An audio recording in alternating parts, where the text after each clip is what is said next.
नमस्कार दोस्तों, एक और वीडियो में आपका स्वागत है। हम लोग इंडियन पॉलिटी की सीरीज देख रहे हैं टॉप 500 एमसीक्यू की। तो चलिए इस वीडियो को स्टार्ट करते हैं जल्दी से। और पहला क्वेश्चन देखते हैं क्या है। देखिए 114 तक कर लिए थे, 115 स्टार्ट करना है। अभी जो आपकी सीरीज है ना, काफी इंपॉर्टेंट है आपकी यूपीपीएससी के एग्जाम्स के लिए। तो सीरीज को अच्छे से फॉलो करिएगा और पुरानी वीडियोस अगर देखनी है तो प्लेलिस्ट सेक्शन पे जाइए, वहां पे जाके आप पॉलिटी एमसीक्यू सीरीज को सर्च करिए और पुरानी वीडियोस भी देखिए। चलो क्वेश्चन देखते हैं 115 वाला क्या है। The Montagu-Chelmsford report formed the basis of Montagu-Chelmsford सुधारों का गठन किस आधार पर किया गया था। ठीक है, तो मतलब इससे जो आपके सुधार आए थे, जो रिफॉर्म्स हुए थे, वो कौन सा एक्ट था? वो था आपका गवर्नमेंट ऑफ इंडिया एक्ट 1919। ध्यान रखना, ठीक है, ऐसे ध्यान रख लो। जो भारत शासन अधिनियम था आपका गवर्नमेंट ऑफ इंडिया एक्ट 1919, वो कौन सी रिपोर्ट पे बेस्ड था? वो था आपका मॉन्टेग्यू चेम्सफोर्ड रिपोर्ट पे बेस्ड था। ठीक, अब इसका नाम मॉन्टेग्यू चेम्सफोर्ड इसलिए पड़ा क्योंकि उस समय पे जो मॉन्टेग्यू थे वो थे भारत के सेक्रेटरी ऑफ स्टेट। ठीक है, भारत के क्या थे? सेक्रेटरी ऑफ स्टेट, सचिव थे। और जो चेम्सफोर्ड थे वो थे उस समय पे भारत के वाइसरॉय, इसलिए इसका नाम ये पड़ा। ध्यान रखना। ऐसी 1919 का जो एक्ट था उसका नाम पड़ा था मॉर्ले मिंटो। ठीक, तो मिंटो उस समय थे वाइसरॉय और जो मॉर्ले थे वो थे आपके सेक्रेटरी। जो पहले लिखा जाता है ना, ये याद कर लो, वो होते हैं आपके सेक्रेटरी ऑफ स्टेट, सचिव होते हैं। एग्जाम में एक बार क्वेश्चन ऐसा भी पूछ चुका है, इसलिए बता दिया। अगला क्वेश्चन देखते हैं क्या है। अब इसमें बात हुई जा रही है आपके वाइस प्रेसिडेंट के लिए, अगर उनको हटाना हो तो कैसे प्रस्ताव लाया जाएगा। भारत के उपराष्ट्रपति को आपको अगर उनको रिमूव करना है उनके पद से, तो कहां पे उसका प्रस्तावित, जो उसका संकल्प होगा, कहां प्रस्तावित किया जा सकता है?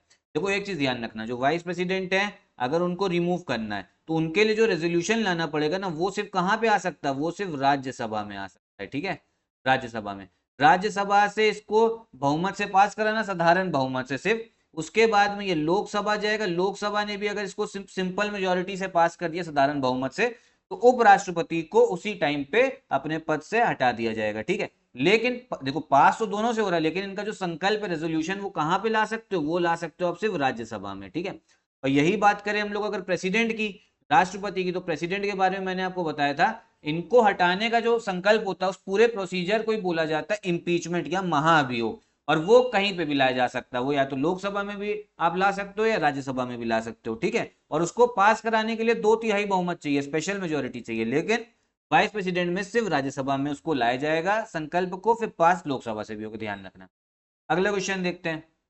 अब इसमें बोला जा रहा कौन सा जो है करेक्टली मैच्ड नहीं है। ठीक है, कौन सा सही सुमेलित नहीं है। अब देखो हमारे संविधान में 3 सूची आपको बताई गई है। ठीक है, 3 लिस्ट दे दी गई है। कौन कौन सी? एक लिस्ट आपकी बनी हुई है यूनियन लिस्ट, संघ सूची। एक बनी हुई है आपकी स्टेट लिस्ट, राज्य सूची। और एक बनी हुई है आपकी कंकरेंट लिस्ट, समवर्ती सूची। ठीक, अब इसका मतलब क्या होता है? देखो, जो आपकी यूनियन लिस्ट में जो सब्जेक्ट है, जैसे आपकी सेना हो गई, डिफेंस, फॉरेन अफेयर्स हो गए, ठीक है, तो ये इन सब्जेक्ट पे कानून कौन बना पाएगा? इन सब्जेक्ट पे सिर्फ केंद्र सरकार कानून बनाएगी।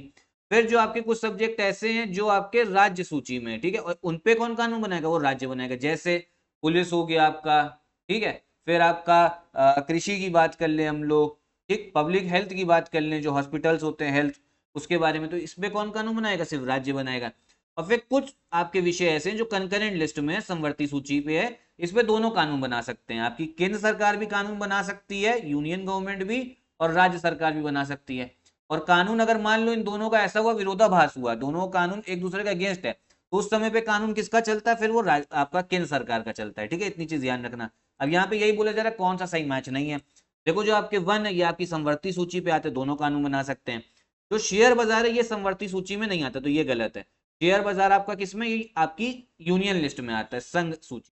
ठीक है, तो इसमें यही बोला जाता है कौन सा सही मैच नहीं है, तो बी वाला जो है ना वो आपका सही आंसर हो गया। फिर जो आपका पोस्ट ऑफिस के सेविंग बैंक होते हैं, डाकघर के बचत बैंक, ये भी आपकी यूनियन लिस्ट में होता है। ठीक, फिर जो आपका लोक स्वास्थ्य पब्लिक हेल्थ ये आपकी राज्य सूची में आती है। गलत कौन सा हो गया? वो आपका बी वाला, शेयर बाजार। अगला क्वेश्चन देखते हैं क्या है। अब इसमें देखो इलेक्शन कमीशन ऑफ इंडिया के बारे में बात हो रही है। अब आपको पता होगा जो आपका निर्वाचन आयोग है, वो उसको एक आर्टिकल बहुत इंपॉर्टेंट, आर्टिकल 324, ठीक है, तो इस तहत, इसी के तहत आपका चुनाव आयोग बना हुआ है। अब देखो इनके क्या क्या काम है ये बोला जा रहा है। पहली चीज तो इनको चुनाव करवाना है, निष्पक्ष चुनाव, स्वतंत्र तथा निष्पक्ष निर्वाचन का अधीक्षण, निर्देशन तथा संचालन। ये पहला स्टेटमेंट सही है। सुपरिटेंडेंस, डायरेक्शन, कंट्रोल, मतलब सही से चुनाव जो है वो फ्री एंड फेयर हो, ये पहला काम है। ठीक, उसके बाद में मान लो चुनाव होना आपके लोकसभा का, तो कौन कौन वोट दे सकते हैं? जो एक आपकी इलेक्टोरल रोल होता है, निर्वाचक नामावली, ठीक है, जिसमें लोगों का नाम होता है जो वोट दे सकते हैं, उस वो भी कौन प्रिपेयर करता है? वो भी आपका निर्वाचन आयोग करता है। और किस किस चीज के? जो संसद के चुनाव है, लोकसभा, राज्यसभा, फिर जो राज्यों के विधायक के चुनाव होंगे उसके लिए भी, और राष्ट्रपति और उपराष्ट्रपति के चुनाव के लिए भी इलेक्टोरल रोल, आपके इलेक्टोरल रोल प्रिपेयर करेगा। इसमें कौन वोट देता है? इसमें आपके सांसद और विधायक, राष्ट्रपति के मैं बता चुका हूं, जो आपके सिर्फ निर्वाचित है, और उपराष्ट्रपति में सिर्फ आपके सांसद।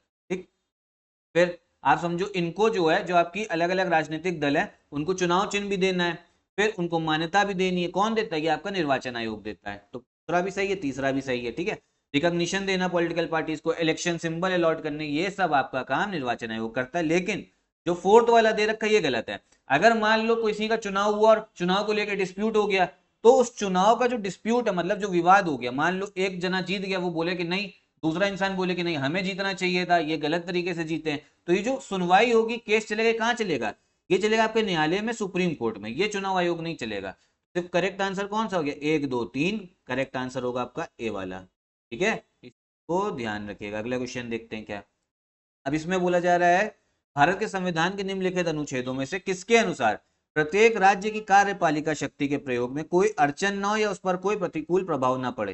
ठीक है, मतलब ऐसा है कि राज्य अपना जो कानून बना रहे बनाते रहे, लेकिन उससे केंद्र सरकार जो है ना, उसके आपके क्षेत्र पे कोई फर्क ना पड़े। तो वो कौन से आर्टिकल के तहत है? वो आपके आर्टिकल 257 के तहत, ठीक है। ये आर्टिकल ध्यान रखना, एग्जाम में पूछ सकता है इस बार। अब देखो इसमें आपकी कुछ फंडामेंटल राइट दे दी गई और बोला गया है कौन से आर्टिकल से कौन सा मैच है। ठीक, ये वाला हम लोग को बताना है। तो चलो देखते हैं, ये वाला क्वेश्चन भी देखते हैं। अब इसमें आप देखो, सबसे पहले तो आपका जो अनुच्छेद 14 है, ये बात करता है इक्वालिटी बिफोर लॉ की। ए का कौन सा हो गया? 2, मतलब भारत के राज्य क्षेत्र में किसी व्यक्ति को विधि के समक्ष समता और आपके विधियों के समान संरक्षण से वंचित नहीं करेगा। ठीक है, आर्टिकल 14, तो आर्टिकल 14 का हो गया दूसरा। फिर बोले जरा अनुच्छेद 15। अनुच्छेद 15 जो है आपकी बात करता है ये कि आपका कोई भी विभेद नहीं करेगा आपका राज्य किसी भी इंसान को। ठीक है, कौन कौन से बेस पे? धर्म, मूल, वंश, जाति, लिंग, जन्म स्थान। ठीक है, तो करेक्ट आंसर बी का हो गया, 1 वाला। फिर अनुच्छेद 16 है आपका, ये बताता है कि हम सबको जो है जब अवसर देंगे नौकरियों का, तो उसमें किसी भी तरीके से क्या होगा, कोई भी हम लोग उसमें डिस्क्रिमिनेशन नहीं करेंगे, सबको इक्वालिटी मिलेगी। तो आर्टिकल 16 का हो गया, 4 वाला। फिर जो अनुच्छेद 17 वो हो गया आपका अनटचेबिलिटी को लेके, अस्पृश्यता को लेके, मतलब ये जो छुआछूत है ना, इसको बैन करना है। तो ये आपका करेक्ट ऑर्डर है। ठीक, तो अगर इसी हिसाब से हम लोग देखें, जैसे देखो ए का कौन सा हो गया? 2 हो गया, बी वाले का 1 हो गया, सी वाले का कौन सा हो गया? वो 4 हो गया, और डी वाले का भैया कौन सा हो गया? वो हो गया आपका 3। यही तो करेक्ट ऑर्डर बताया मैंने आपको। अब करेक्ट आंसर इसका कौन सा हो जाएगा? 2 1 4 3, वो हो गया आपका सी वाला। ठीक, याद कर लो, देखो ये बहुत इंपॉर्टेंट आपके आर्टिकल्स हैं, याद कर लो। अगला क्वेश्चन देखते हैं। अब इसमें भैया कुछ एजर्शन रीजन देखते हैं। केंद्रीय ग्रामीण स्वच्छता कार्यक्रम भारत की ग्रामीण जनता का जीवन स्तर सुधारने के लिए 1986 में प्रारंभ किया गया। ये बिल्कुल सही है। जो आपका सेंट्रल रूरल सैनिटेशन प्रोग्राम था 1986 में लॉन्च हुआ था। अब देखो सैनिटेशन हिंदी में स्वच्छता बोल रहे हैं, लेकिन इसमें आ क्या क्या गया कि भैया देखो जो सीवर है वो सही से काम करे, ठीक है, उसके बाद में साफ सफाई रहे, जो पानी का पीने का पानी है वो स्वच्छ हो, उसके बाद में टॉयलेट बनाए ताकि जो गंदगी नहीं ना रहे। तो ये इसमें सैनिटेशन में आता है। तो कब लॉन्च हुआ था? 1986 में। लेकिन दूसरा स्टेटमेंट बोला जा रहा है जो आपकी स्वच्छता है, ग्रामीण स्वच्छता सैनिटेशन, वो समवर्ती सूची में आता है, ये बोला गया। तो ये गलत है, ये आता है आपकी राज्य सूची में, स्टेट लिस्ट में आता है। ठीक है, तो दूसरा रीजन है ना, ये गलत हो गया, कंकरेंट में नहीं, स्टेट लिस्ट में। करेक्ट आंसर कौन सा हो जाएगा भैया? खुद सोचो, वो हो जाएगा आपका सी वाला। ठीक है, कौन सा हो जाएगा? सी वाला। ए ट्रू है, बट आर वाला जो है वो फॉल्स। इस क्वेश्चन में क्या है? अब इसमें बोला जा रहा है कि भैया एक आर्टिकल ये भी है कि जो 14 साल से कम के बच्चे हैं उनको हमें काम नहीं देना, कारखाने में काम करवा रहे हो या ऐसे काम करवा रहे हो, हजार्डस इंप्लॉयमेंट। हजार्डस इंप्लॉयमेंट का मतलब होता है, मान लो माइन में उनको लगा दिया कोयला निकालने के लिए, उसमें आपका हजार्डस है। पटाखे बनाने की फैक्ट्री में लगा दिया जिसमें नुकसान हो सकता है, तो ऐसे कामों में नहीं लगवाना है। भारत के संविधान में निम्नलिखित कौन से अनुच्छेद में उपबंध है कि 14 वर्ष से कम किसी बालक को किसी कारखानों या खान में काम करने के लिए नियोजित नहीं किया जाएगा, किसी अन्य परिसंकट में नियोजन में नहीं लगाया जाएगा। तो ये आर्टिकल आपका है आर्टिकल 24। ठीक, ध्यान रखना, ये मूल अधिकार में आता है, फंडामेंटल। अब इसमें बोला जा रहा है इनमें से कौन से जो है लोकसभा के अध्यक्ष स्पीकर नहीं रहे हैं? तो वो करेक्ट आंसर आपका ए वाला, के वी के सुंदरम। ये स्पीकर नहीं रहे, बाकी सब रहे। ये थे भारत के दूसरे चीफ इलेक्शन कमिश्नर, मुख्य चुनाव आयुक्त, ठीक है। अगला क्वेश्चन देखते हैं। अब इसमें देखो वो है ऑर्डर वाइज लगाना है, क्रोनोलॉजी लगाना है, ये क्वेश्चन आयोग आपसे बहुत पूछता है। अब देखो हम बात करते हैं, जो भारत के चौथे आम चुनाव थे, फोर्थ जनरल इलेक्शन, ये हुए आपके 1967 में। प्रधानमंत्री कौन बनी थी? इंदिरा गांधी। फिर हरियाणा राज्य कब बना? ये बना 1966 में, 1966 में। इसको हरियाणा को किससे? पंजाब से अलग कर दिया, मतलब पंजाब को दो हिस्सों में बांट दिया था, एक पंजाबी हो गया और एक हरियाणा हो गया। फिर मैसूर को कर्नाटका स्टेट जो है वो नाम, मतलब ये था कि जो मैसूर का नाम था उसको कर्नाटका बुलाया गया। जैसे भी आप देखते हो ना, कर्नाटका एक राज्य, पहले उसका नाम मैसूर होता था, मैसूर, ठीक है। इंग्लिश में मैसूर बोल दो, हिंदी में मैसूर बोल दो। तो उसका नाम कर्नाटका कब करा गया? ये करा गया था 1973 में, ठीक। फिर मेघालय और त्रिपुरा पूर्ण राज्य कब बने? ये बने 1972 में। भैया खुद बताओ क्रोनोलॉजी में सही कौन सा होगा? पहले आ रहा है आपका दूसरा वाला, फिर आ रहा है आपका पहले वाला, फिर आ रहा है फोर्थ वाला, ठीक है, और फिर आ रहा है आपका थ्री वाला। यही तो करेक्ट ऑर्डर हुआ इसका, तो करेक्ट आंसर हो जाएगा आपका ए वाला। तो इतने ही थे क्वेश्चंस, हम लोग इतने ही क्वेश्चंस इस वीडियो में रखते हैं। मैं उम्मीद करता हूँ आपको अच्छे समझ में आया होगा। हमारा यूपी पीसीएस 2024 के लिए भी एक पेड ग्रुप चल रहा है प्री प्लस मेंस का, जहां पर एक ही जगह पे आप कंप्लीट तैयारी कर सकते हैं। टॉप एजुकेटर्स आपको रिकॉर्डेड क्लासेस देंगे, selection material, mains answer writing, paid quiz, test series, ऐसे की प्रैक्टिस, सब कुछ एक जगह कराई जाएगी। तो हमारा पेड ग्रुप ज्वाइन करने के लिए आप इन कॉन्टैक्ट नंबर पे कॉल कर सकते हैं। यहीं पे मैं वीडियो भी खत्म करता हूँ। नमस्कार।